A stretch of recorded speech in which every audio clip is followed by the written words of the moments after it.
ঈশান এবং পূজার কলেজ জীবনের ভালোবাসার গল্প।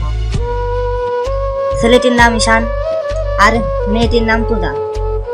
ছেলেটি এবং মেয়েটি ইন্টার প্রথম বর্ষ পড়ছে। আজ কলেজের প্রথম দিন। আজ কলেজের নবীনবরণ অনুষ্ঠান।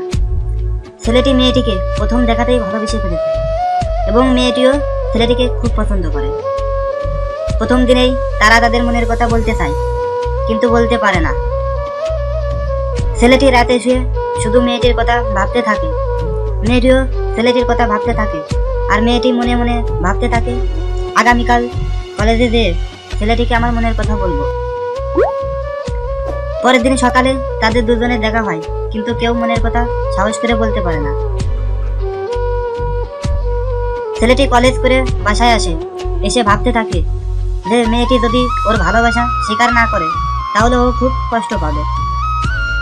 এদিকে মেয়েটিও ভাবতে থাকে, যে করেই হোক কালকে ছেলেটিকে আমি আমার মনের কথা বলবো, আমাকে ভয় পেলে চলবে না। পরের দিন মেয়েটি ছেলেটিকে ডেকে যখন মনের কথা বলবে, তখন ছেলেটি মেয়েটিকে বলল, আমি তোমাকে ভালোবাসি। তখন মেয়েটিও বলল, আমিও তোমাকে ভালোবাসি।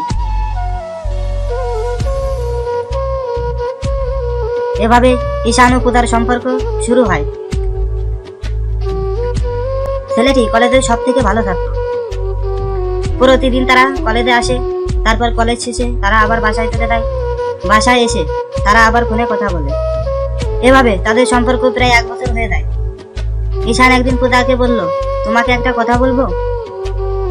বলো।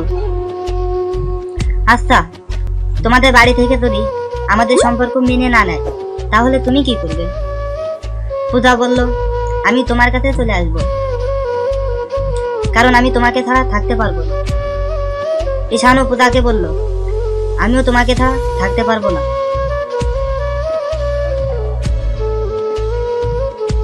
এরপর থেকে ঈশান পূজাকে পাগলি বলতো আর পূজা ঈশানকে পাগল বলতো। হঠাৎ একদিন পূজা ঈশানকে বলল, এই পাগল, আমার বাড়ি থেকে আমার বিয়ে ঠিক করেছে, এখন আমি কি করব? প্লিজ পাগল, তুমি একটা কিছু করো, আমি তোমাকে ছাড়া বাঁচতে পারবো না। ঈশান তখন মেয়েটিকে বলল, তুমি আমার সাথে চলে আসতে পারবে? আমি তোমাকে নিয়ে অনেক দূরে চলে যাব। এভাবে অনেক কথা হয় তাদের মাঝে। তারপর ঈশান মেয়েটিকে বলল, এই পাগলি, তুমি কোনো চিন্তা করো না, আমি তো আছি, দেখা যাক আমি কিছু করতে পারি কিনা, আমার উপর ভরসা রাখো। ঈশান সারা রাত ভাবতে থাকে কি করা যায়। এদিকে মেয়েটি এই বিয়ের সম্পূর্ণ কথাটা মিথ্যা বলেছে। আসলে মেয়েটি ছেলেটিকে ছেড়ে দিতে চায়, তাই তো সব কথাগুলো মিথ্যা বলেছে। পরের দিন সকালে মেয়েটি ছেলেটিকে বলল, আমি তোমার সাথে পালিয়ে যেতে পারবো না, আমি আমার পরিবারের পছন্দে বিয়ে করব। ঈশান বলল, তুমি কি পাগল হয়ে গেছো? তুমি কি করে আমাকে ছাড়া থাকতে পারবে? আর তাছাড়া আমাদের এতদিনের সম্পর্ক ভুলে যেতে পারবে?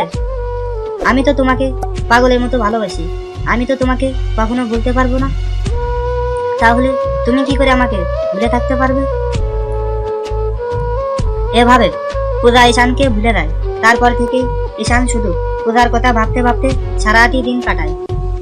যে ঈশান নিজেকে সবসময় গুছিয়ে রাখতো, সে আজ অগোছালো, নিজের কোনো খেয়াল রাখে না, শুধু ভাবতে থাকে কখন ওর পাগলি এসে ওকে বলবে, কিরে পাগল, এখনো এভাবে আমার অপেক্ষায় বসে আছিস? তখন ঈশান ওর পাগলিকে জড়িয়ে ধরে বলবে, এই পাগলি, আমি তো তোকে ছাড়া থাকতে পারবো না, প্লিজ পাগলি, তুমি আমাকে ফেলে দেও না।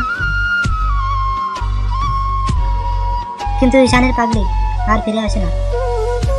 ঈশান শুধু ওর পাগলির অপেক্ষায় পথে বসে থাকে, আর শুধু চোখের জল ফেলতে থাকে, আর ভাবতে থাকে কখন ওর পাগলি ওর কাছে ফিরে আসবে। এদিকে মেয়েটি অন্য একটা ছেলের সাথে সম্পর্ক করে আর ঈশানের কথা ভুলে দেয়। এভাবে কয়েকদিন পরে মেয়েটি আবার কলেজে আসতে থাকে, ঈশানও কলেজে আসতে থাকে। ঈশান মেয়েটির সব কথা জেনে দেয়, মেয়েটি ঈশানকে ধোঁকা দিয়েছে সেটাও জেনে দেয়। তারপর থেকে ঈশান আর কখনো মেয়েটির দিকে তাকায় না। মেয়েটি অনেকবার ঈশানের সাথে কথা বলার চেষ্টা করেছে, কিন্তু বলতে পারেনি। এরপর থেকে ঈশান অন্য একটি মেয়ের সাথে সম্পর্ক করে। মেয়েটি ঈশানকে খুব ভালোবাসে। ঈশান একদিন কলেজে না আসলে মেয়েটি খুব চিন্তা করত, আর কলেজ থেকে বাসায় ফিরে ফোন করে ঈশানের খোঁজ নিত। এদিকে প্রায় 6 মাস পরে পূজার নতুন ভালোবাসার মানুষ পূজাকে ছেড়ে চলে যায়। পূজা ছেলেটিকে অনেকবার বোঝায়, কিন্তু কোনো কাজ হয় না। ছেলেটি পূজাকে বলল, আমি এখন অন্য কাউকে ভালোবাসি, তোমাকে আমি আর ভালোবাসতে পারবো না। আমি তোমাকে ভুলে গেছি, প্লিজ তুমি আমার পর থেকে সরে দাও। পূজা তখন শুধু ঈশানের কথা ভাবতে থাকে আর বলতে থাকে, কেন আমি ঈশানকে ভুলে গেলাম।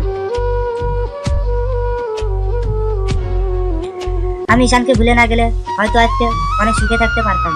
এভাবে পূজা আর কষ্ট সহ্য করতে না পেরে অবশেষে আত্মহত্যা করে।